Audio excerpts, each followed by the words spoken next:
Okay, well, yeah, that's a bounce back.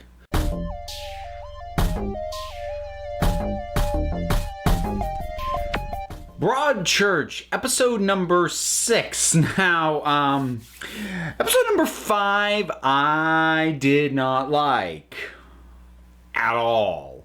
So I'm releasing these videos back to back to back, day after day, but in terms of recording, I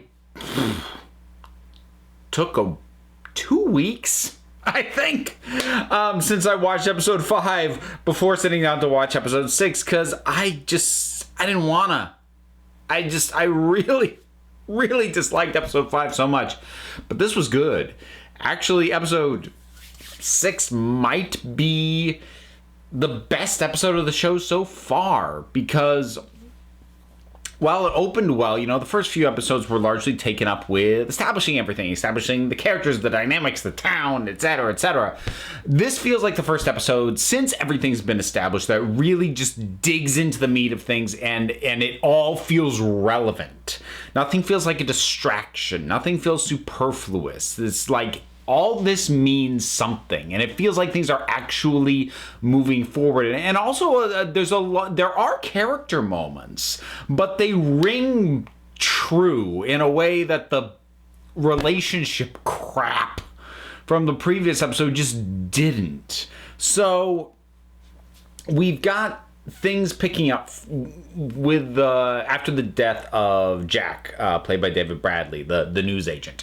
So we're coming off the back of that, and dealing with the fact that the town had kind of turned on him when there was no evidence pointing towards him. And then you've got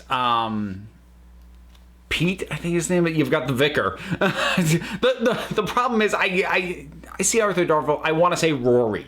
That's my problem. That's why I stumble over that. Anyways, so you've got the vicar, I would say rightfully calling out the town and the cops, saying, you not only did these people turn on him, you didn't protect him. I told you he was in danger by everything that was going on, and you did nothing. And he's not wrong.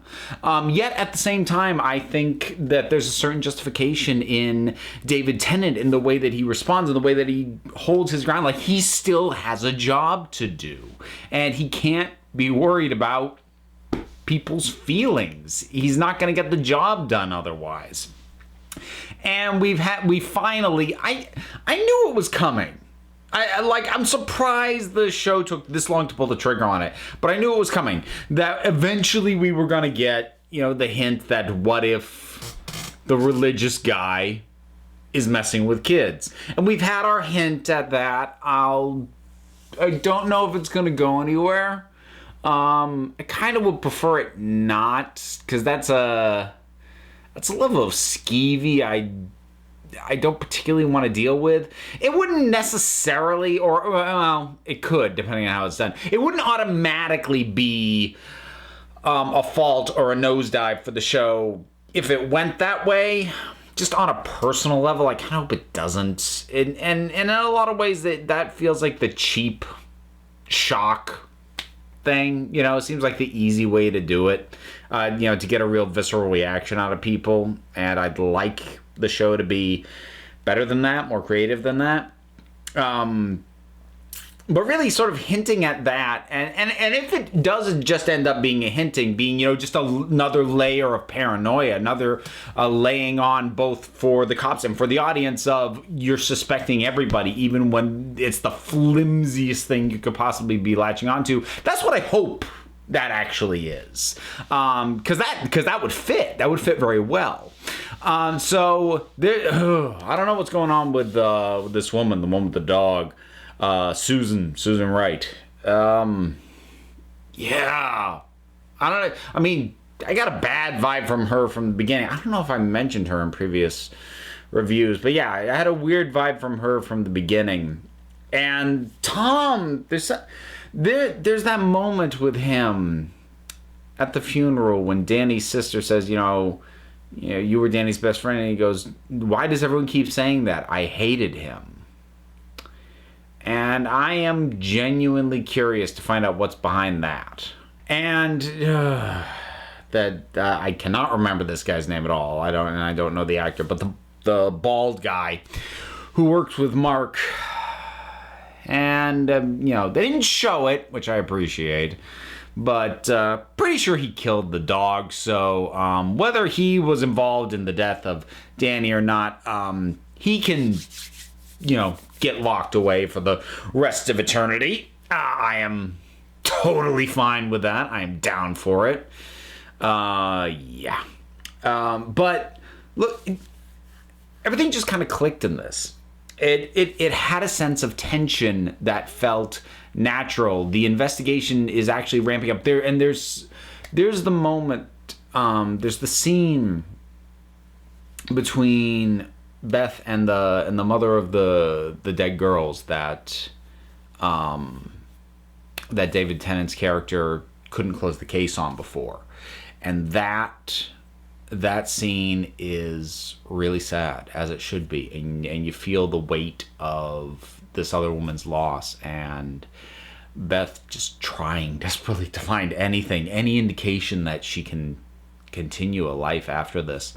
And then there's the scene of the Latimers at the arcade and seeing them play and laugh and be a family, and yet the music always keeping that sadder tone and never letting you forget, probably much like they themselves, even in a moment like this, probably can't forget that the world's still kind of broken and everything still sucks.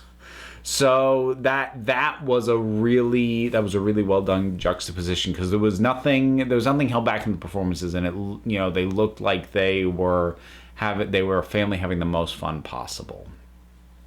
And I think that was a nice gesture of Mark, because after they found their daughter basically hanging out with a boyfriend in what was kind of a safe space, a space for her to not be the sister of a dead kid, that that Mark and tries to offer her a way to do that, but that doesn't isolate her from her parents, and that it works, and or for the day it works, and Beth gets to benefit from that too. And it was a nice moment, but also, like I said, the music not letting you relax with it, because you shouldn't be left to feel, oh, things will be okay, because they probably won't, but for the moment they can be all right. And so that was really good. And like I said, the way things are layering, I really want to know what's going on with Tom. He was smashing the laptop, and if the vicar doesn't report Tom smashing that laptop to the cops, they better have a good justification for him not doing that if he doesn't, because that's something's going on, and he should recognize that. So I think that's about it. I think that's all the stuff I wanted to hit. It was and the female reporter guy, she really is awful. She's the worst. And I'm glad that Oliver, the local reporter, has now realized that she's the worst. Took a little too long to do it, but you found out. I could have told you that in 5 seconds, but you realized. Okay, fine. So yeah, this was good. This was really good, and it was such a quick bounce back that I really am hoping that episode 5 is going to end up being that isolated one episode that just happened to have all the little things that I just don't like poured into it. So it just becomes the bandages off. It was that one episode. It was fine up to that. It'll be good after that. So that's fingers crossed. I've got 2 more episodes to go. I'm not intending to tackle series 2 or 3 of Broadchurch. It is my intention to only do series 1.